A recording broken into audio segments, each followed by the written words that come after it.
Have we met with March and March? March and March has been met. We have been in meetings in government where they've been there. We don't have a problem with NGOs that promote themselves around issues that organize themselves. ANC have never attacked Ngobese, Zuma. We've never attacked anyone. What we have raised is that you cannot take law unto your own hands, attack people, ban them, do all of those barbarian things. And we have called on the state to intervene. Because to us, the question of illegal immigration, addressing it is the role of the state and the state alone that must address that.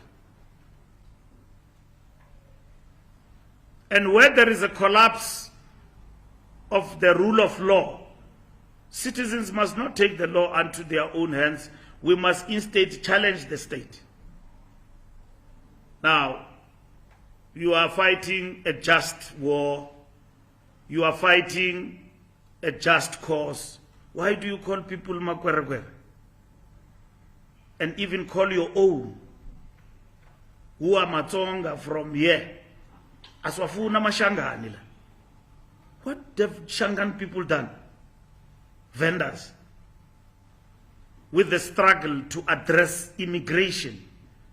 Immigration that leads to drug cartels that feeds drugs to our streets, which must be eradicated. Where do Shangans come in there? It's hatred. You as the media, you are shying away from that. I don't know Nibalegela Antoni because you are not asking for votes. The debate over illegal immigration in South Africa continues to heat up, and now ANC Secretary-General Fikile Mbalula has weighed in on the issue. Speaking about the growing activities of March and March, Mbalula said that while concerns about illegal immigration are valid, no individual or group has the right to take the law into their own hands. According to him, dealing with illegal migration is the responsibility of the state and law enforcement agencies, not private citizens. Mbalula revealed that the ANC has previously held meetings with March and March leaders to discuss their concerns. However, he stressed that there are legal processes that must be followed when addressing immigration issues. In his words, "What we have raised is that you cannot take the law into your own hands." He warned that any actions outside the law could create more problems and undermine the country's legal system. His comments come at a time when tensions are rising ahead of planned protests against undocumented foreigners. Supporters of March and March argue that communities are frustrated because they believe the government has failed to deal effectively with illegal immigration.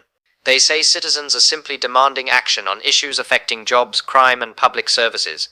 But Mbalula insists that regardless of how frustrated people may be, immigration enforcement remains the responsibility of the government. He says the state must be allowed to do its work through the proper legal channels.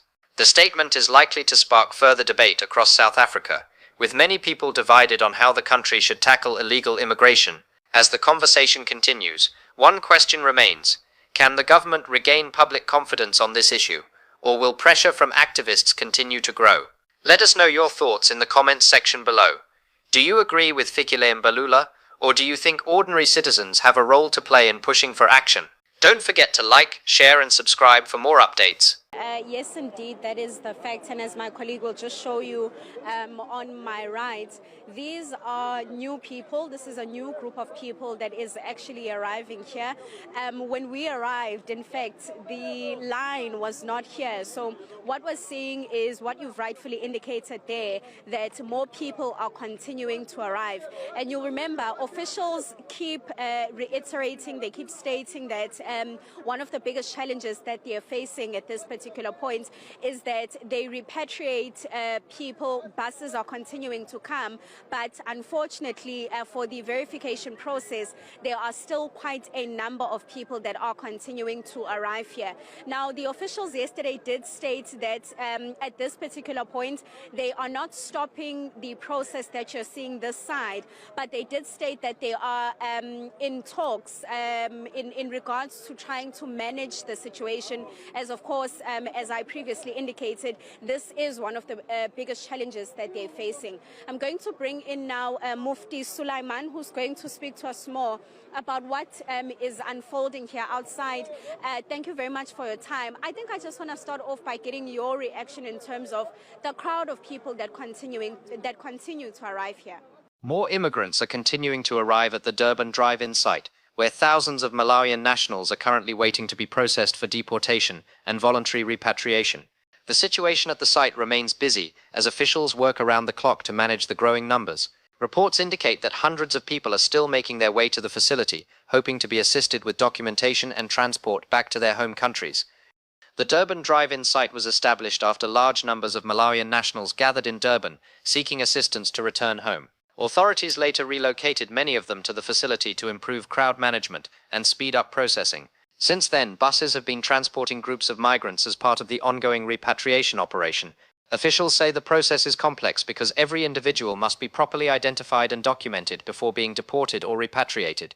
Despite these efforts, the number of arrivals continues to increase, placing additional pressure on resources and officials on the ground. The developments come amid growing debates in South Africa about immigration, border control, and the country's ability to manage undocumented migrants. While some South Africans support stronger enforcement of immigration laws, others have called for humanitarian assistance to be provided to those affected. For now, all eyes remain on the Durban drive-in site as authorities continue processing thousands of migrants. The coming days will be crucial in determining how quickly the operation can be completed and whether more people will continue arriving at the facility. What do you think about the situation? Share your thoughts in the comments below, and don't forget to like, subscribe, and turn on notifications for more updates. That is very, very big worries because you can see they are just arriving. We expect more once the days are going to the month end because they have been chased from the landlords and has been chased from the workplace. So without these two things, then the person can't be alive. So what you're saying, or what I'm understanding from this conversation, is that you're saying officials are preparing for an even bigger crowd. You state that moving towards the 30th, we could possibly see more people here. As when he was arrived, it was not the same clouds, but now you can see the way how they are making. So which means there's some other development that which are going through. So through that, then we're expecting more people to come once the month end is going to towards the end of it. Just speak to us about the numbers at this particular point. And I know it's been stated a number of times that this is a moving target, but how many people are we looking at on site? And this is excluding the people that we have outside here. How many people are we looking at on site, and how many people have actually arrived in Malawi? And maybe also just to speak to us about those that are also en route. In this far, let me say that in Malawi, we're looking about 16 to 18,000 that the people arrived in Malawi, including some 2,600 on the way going. While they left yesterday, we don't count that. It was 16 buses here in Durban and 17 buses in Pietermaritzburg. So if we take that one in totally, then we find that it is a little bit more than what we expect to be done. But the process is, thanks very much, for two governments, Pretoria and Lilongwe. And this 16,000 is not only those that have been repatriated and deported from Durban. Does it include other places, or is it strictly from here? If we look at it, the Mosobe one, there were 4 to 8 buses. That's including them as well. So Eastern Cape? Eastern, yeah, Mosobe. Oh, okay. I want to talk about the buses. How many buses are we looking at for today? And how many maybe have left so far?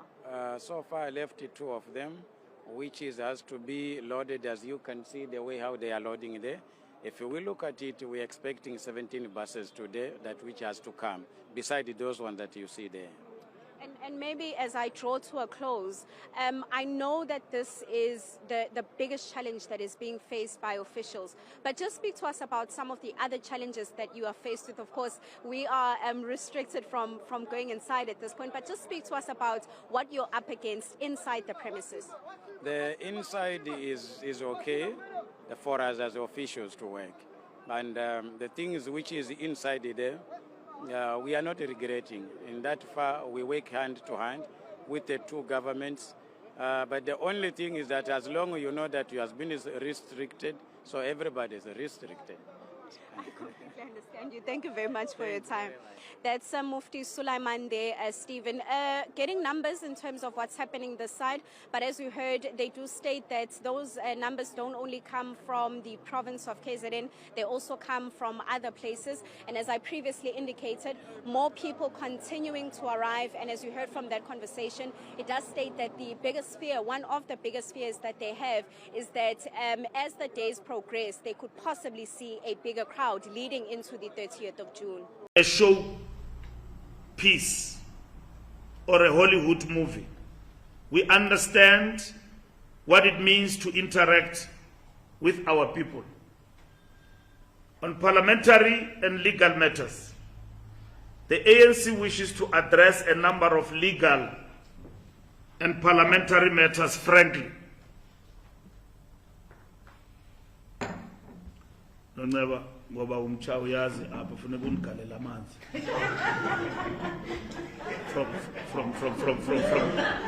time to time.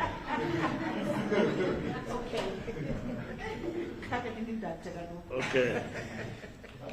Because we believe in transparency and because much that has been said about these matters in the public domain is incomplete. Let's start with Section 89, process and the protection of Parliament. Following the Constitutional Court of June 8, 2026, the Section 89 matter has been referred to the relevant committee of the National Assembly. This is the ordinary constitutional course of Parliament's business, and it should be understood as nothing more and nothing less than that. Let us be very clear about the role of the Speaker of the National Assembly. The Speaker stands above this contest. The institution of the National Assembly must remain neutral, and the Speaker is properly preserving that neutrality by filing a notice to abide the decision of the court. The Speaker has acted correctly, constitutionally, and with complete propriety throughout. And the ANC stands fully behind the office and the person of the Speaker. Any attempt to draw the Speaker into the merits of this matter is misplaced, and the ANC will not countenance it. On the question of why ANC members serving on the committee took the view they did in relation to the President's application, the ANC's approach is guided by a single principle: that Parliament must function skillfully, constitutionally, and efficiently, and as one. The ANC is a champion of undivided, unfragmented Parliament. Our Parliament is built to seek consensus first and to work from a settled and reliable record. Some have asked why the ANC first gave notice of intention to participate in the President's urgent application and then withdrew that notice. The explanation is straightforward and it is procedural. By agreement between all the parties, the court issued the Case Management Directive on the 18th of June, setting a tight timetable for the urgent application, which is now set down for hearing on the 15th and 16th of July. That directive required any party represented in the National Assembly wishing to intervene or to oppose to file its notice by no later than 19th of June, a window of barely a day. To preserve our position within the court's timeline, while we considered our posture was still being settled on the advice of our senior counsel, a protective notice was filed in the ordinary way. Once that considered position was settled, namely that the ANC will come in only as a friend of the court, confined strictly to questions of process and sequencing under Section 239 of the Constitution, and taking no position whatsoever on the merits, the earlier notice had served its purpose and was withdrawn. There is nothing untoward in any way of this. It is the ordinary management of litigation, conducted by agreement between the parties and under the supervision of the court. We considered being the friend of the court to offer information we thought the court ought to be favored with about how the National Assembly operates in general. We hold this right to be friend and may intact it at any moment during the period. The question for the ANC is not who wins a procedural skirmish. The question is whether Parliament does its work properly. The foundational report on which this process rests is itself the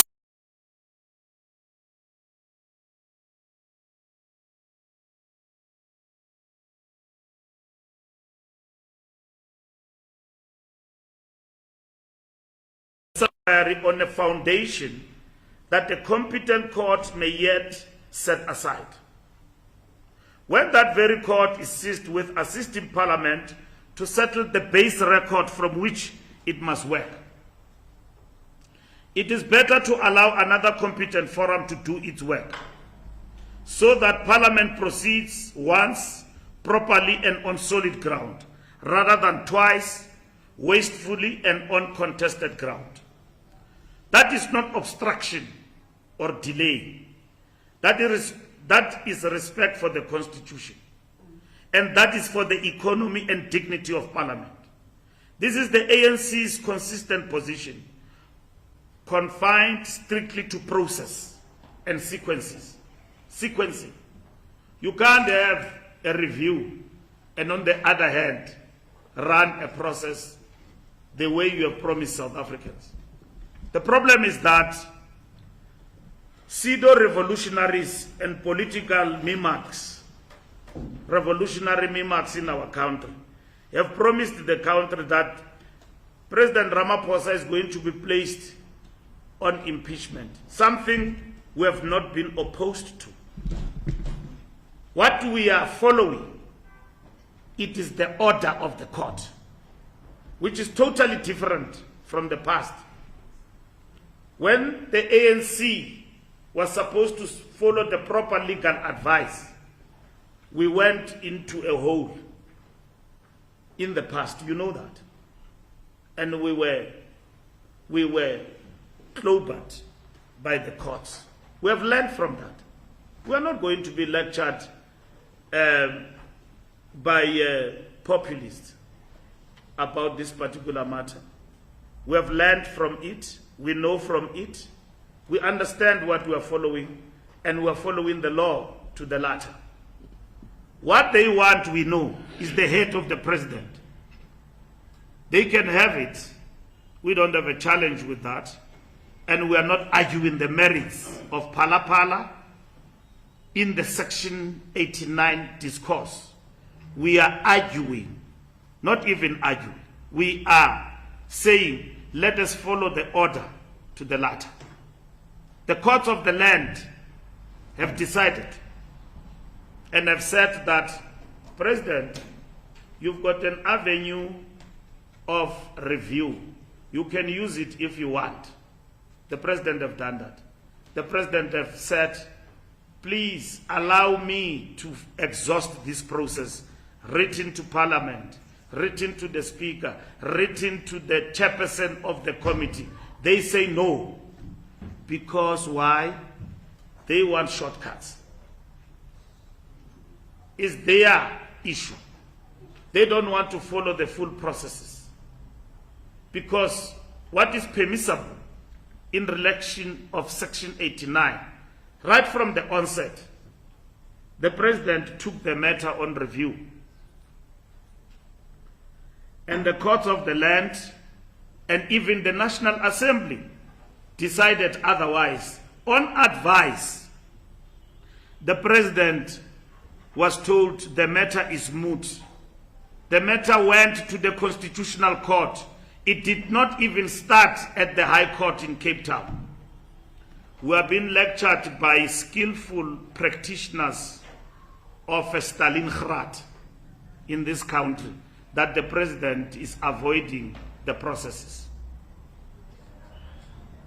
People that we know have avoided to follow processes of the law to the latter, today in the National Assembly, are giving us a lecture about delaying tactics. We don't know delaying tactics. They know it very well, what delaying tactics means. Some of them delaying tactics, including Zondo, landed them in jail, and they rendered the country ungovernable on the 21st of July, riots, for themselves, and they rendered the country ungovernable. Today, they want to give us a lecture about that. What we are following is not the man, it is the process in itself of Section 89. And we know that many scholars and South Africans agree with us, who know that any polling decision must be settled in a democratic practice, not in a backdoor. Should the need arise in any way for anything to happen, the ANC is ready. The ANC is the only political party in this country that have taken steps, including about its members, who are accused, not being found guilty, and guaranteed in terms of jurisprudence of this country that you are innocent till proven otherwise. But by merely appearing in court, they have actually been put on a step aside. Some of them are politicians. They are in court. They've been found guilty. They are facing judgment and charges and all of that. They want to lecture us about what we should do. We are long ahead of any other process. Our president is not charged. Our president, he is challenging the very report that was placed before Parliament on review, which is a correct step legally. Argue with the Constitutional Court if that is incorrect, which is not us who prescribed that. It is in the Constitutional Court order and judgment. And the Speaker of Parliament has done everything by the book with all political parties in Parliament, not for political convenience. And this is what has actually happened. So there is no obstruction, no delay. That is, we respect the Constitution. This is the ANC's consistent position, confined strictly to process and sequencing, and taking no position on merits. We have not debated merits. We see people on podcasts every day debating merits about this particular case, who's guilty, who's not guilty, where the dollars came from and all of that. We have not entered that particular fray. We are actually saying that processes must actually be followed as in the confines of the Constitutional Court. And that is what is important for us. We have addressed in the past the resignation of the president in detail, which that has been raised by some in our society, not many, a few, that the president must resign in the light of the Constitutional Court order. And we unpacked that order. And we asked the strategic question, where in the order requires the president to resign? Because the order simply took the matters back to Parliament and say, do what it is right, and therefore preserved the right of the president to exercise. And that is the review. And among others is the question of stay and interdict. That now it is at full play. So why we want to say Let's run with the process irrespective of the fact that there is a review. If the president loses the review, it is another matter. If he wins the review, it's equally another matter. That must actually be addressed. The review is set for September. The dates are there. The courts have said the review will be listened on this date. And then after that, we'll be able to pass judgment whether it is acceptable or not acceptable.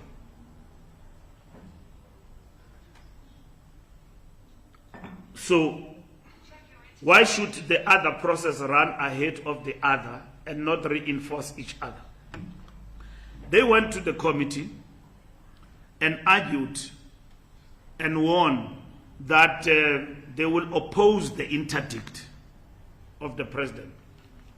Fine and good. The speaker have filed that she will abide. They say they will raise a motion because the speaker listens to the party. You know, the speaker of the National Assembly is a member of the National Working Committee and is a member of the NEC. When we're debating Section 89, the speaker and the president are not part of these discussions. South Africans must know. They are not part. President Ramaphosa, as we even reflect today, is not part of those discussions. He doesn't attend this discussion. The Speaker of the National Assembly, you were there. Samkelo was not there. I see he's shocked. Others, you were there in Cape Town.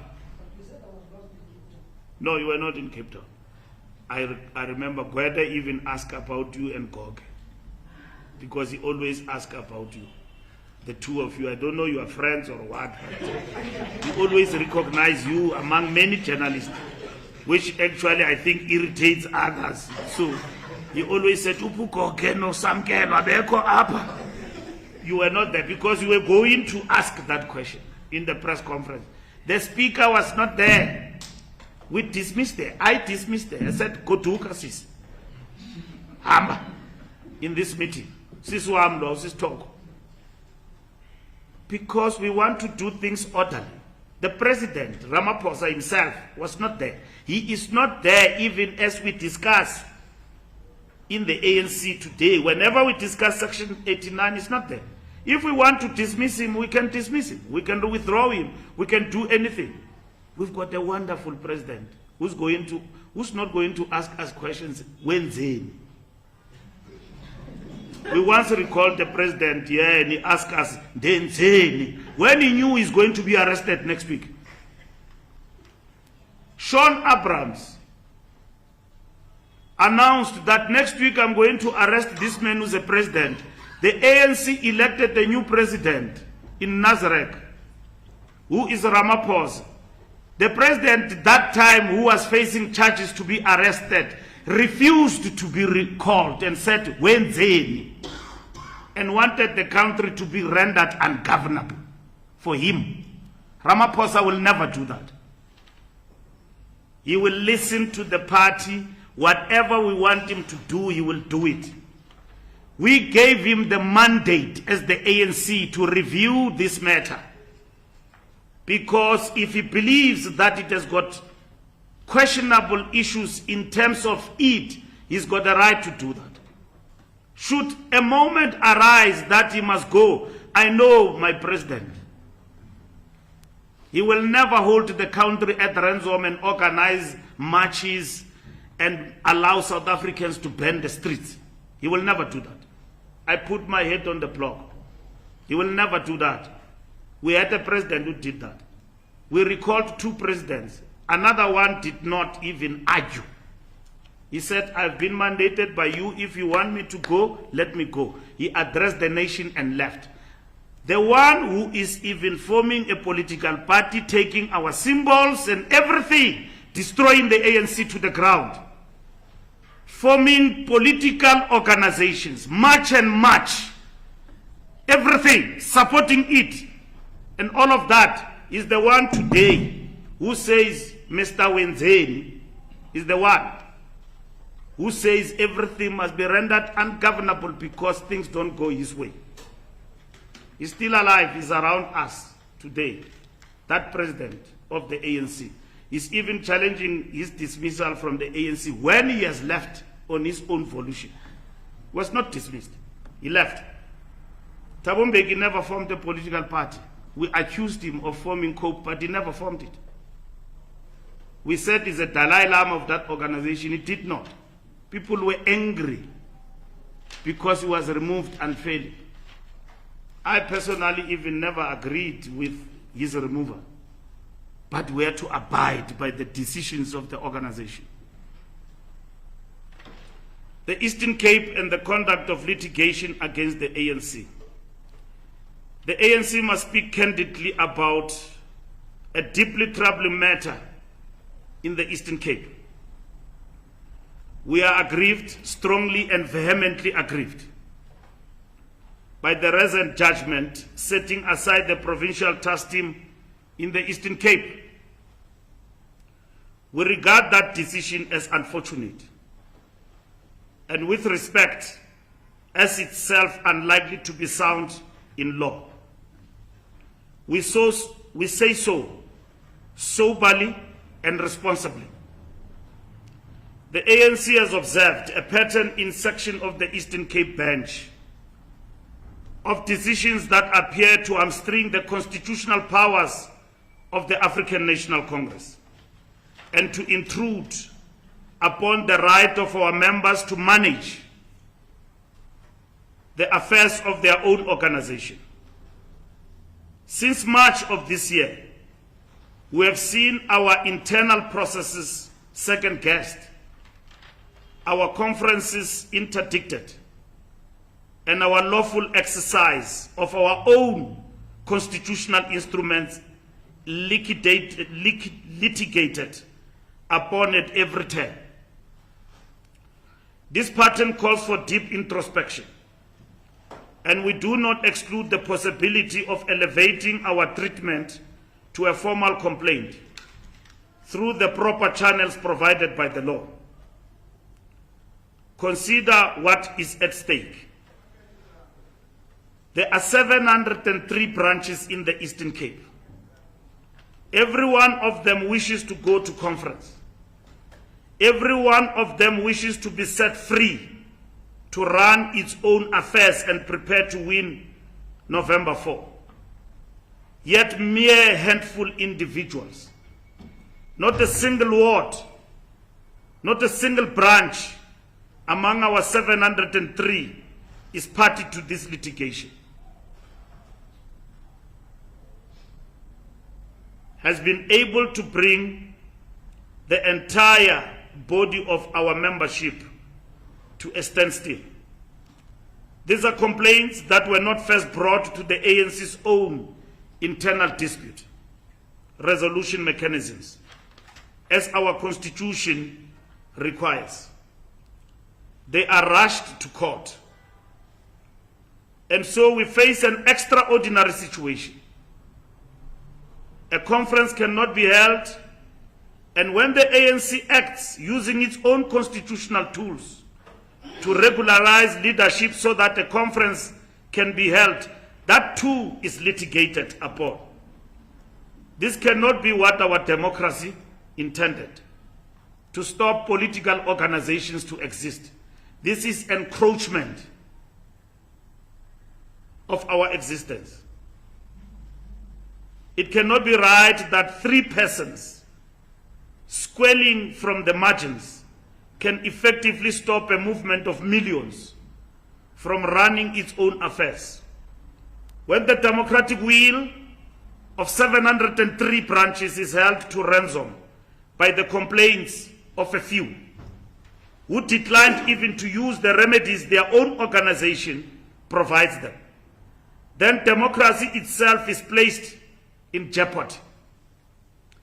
The ANC will therefore return to court on an urgent basis to seek leave to appeal and such further relief as will enable us to run our own affairs. And we will ask that a full bench correct what we regard as the misguided direction these matters have taken since March. The regions of the Eastern Cape are united in this, all of them, without exception. Not a single ward or branch stands with this litigation. We must say frankly what this is. This is not the work of true members of the ANC, nor genuine members. No genuine member will labor so hard to damage the organization that is their political home, merely to be declared a leader of structures that no longer favor them. This is the work of a small coterie of individuals intent on disrupting the ANC's election preparations. It is political. We cannot say with certainty where it begins or who funds it, and we will not speculate beyond the evidence. But the ANC have every right to ask the question, and we do ask it. In whose interest is it to paralyze the oldest liberation movement on the continent on the eve of an election? These are questions that warrant the deepest introspection by all who care for our democracy. On the international situation, the ANC remains seized with developments in the international arena that bear directly on the standing of our movement and our country and on the cause of justice in the world.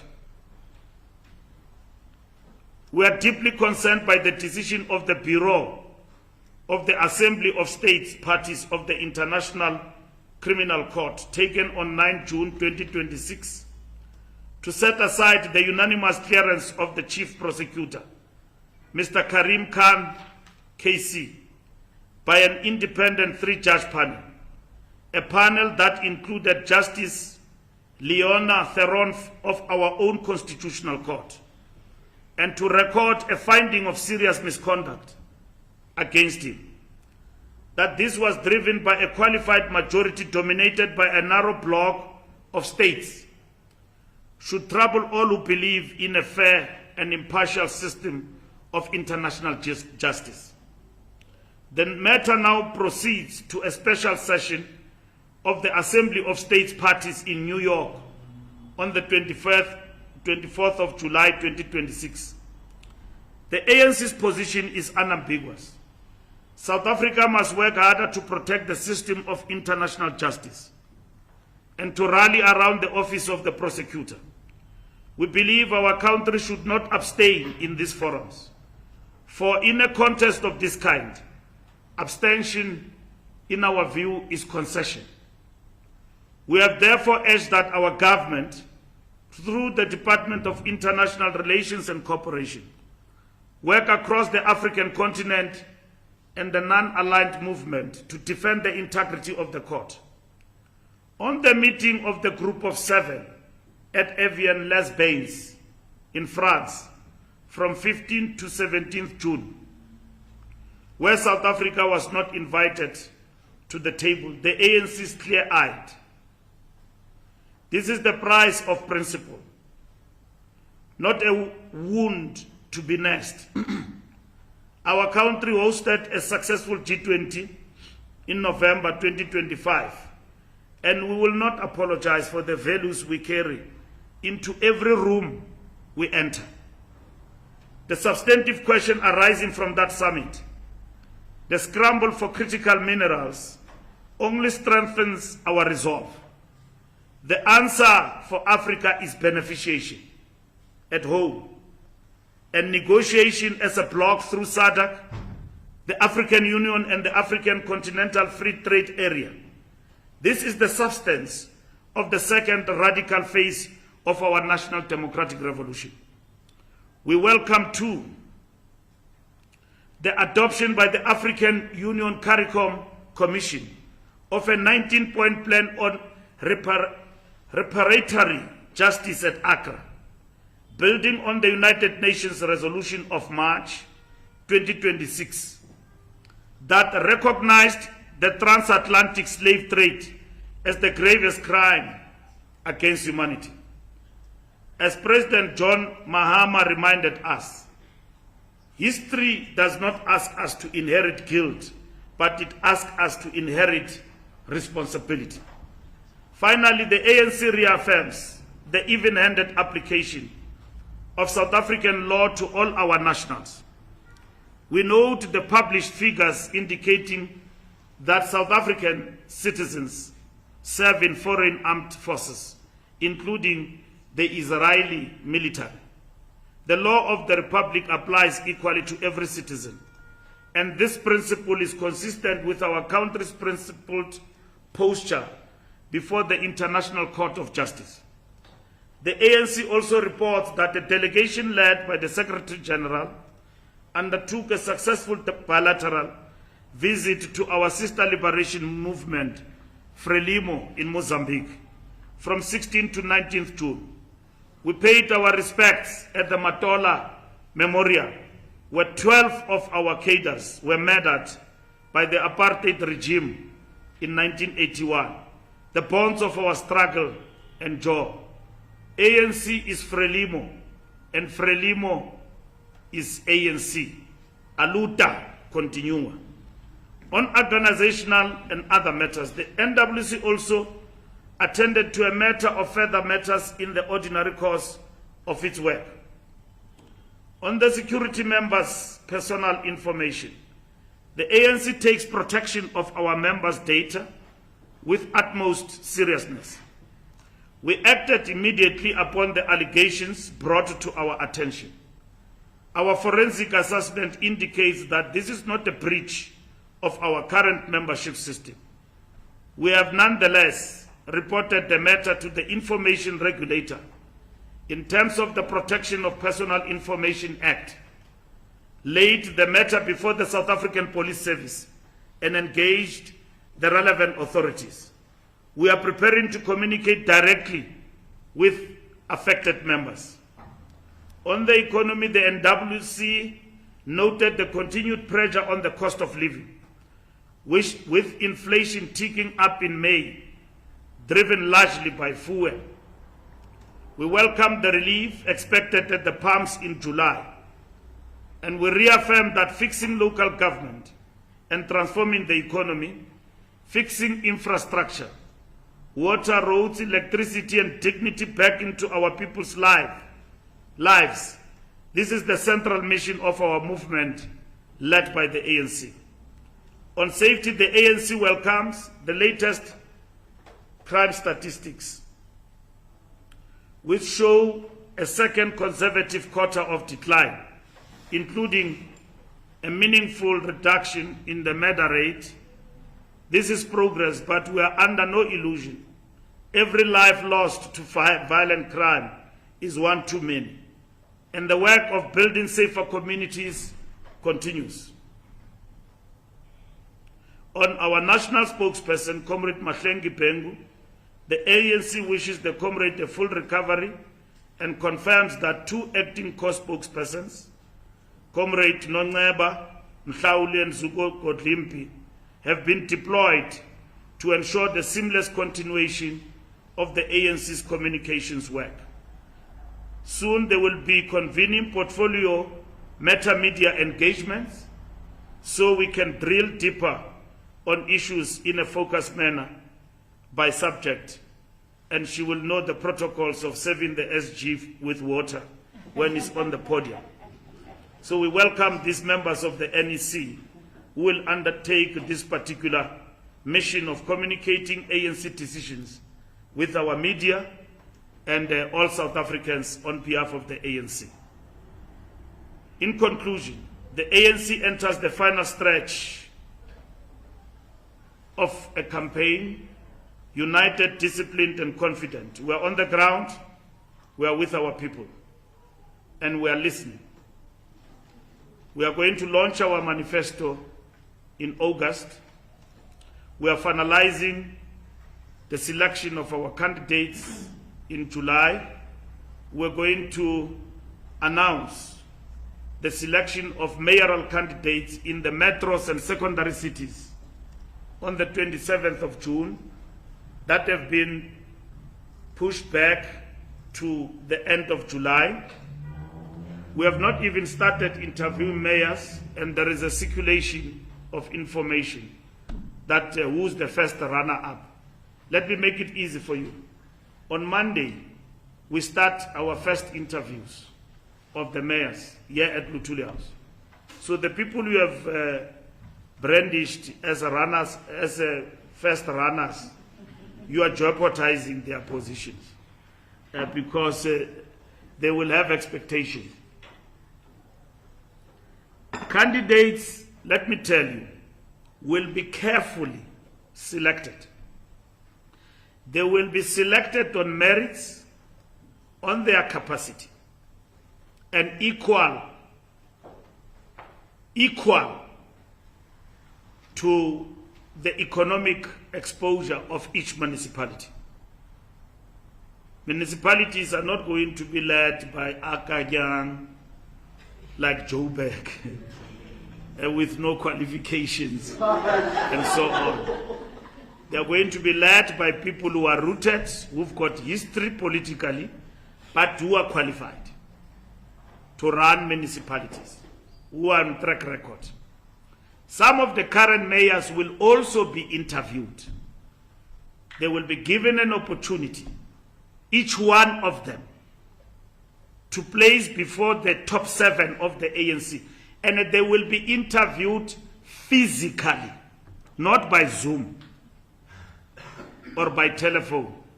Umtu nomtu zazimela ngenqa yakhe elangeni and explain what is it that they can do for our communities. We have considered candidates across, not even who are members of the ANC, even supporters. We had about more than 5,000 people who applied to be candidates of the ANC. And they don't come from other political parties. And some of them have been shortlisted to participate in these interviews. We are looking at interviewing not less than 150 candidates. And when we are done, we'll explode into the ANC manifesto launch. That process also has been undertaken. To the people of South Africa, we say the ANC hears you, the ANC is working, and the ANC asks for your hand once more as we fix local government and transform the economy together. We thank you and will now take your questions. As the IEC says, get up, show up, vote on November 4. I thank you.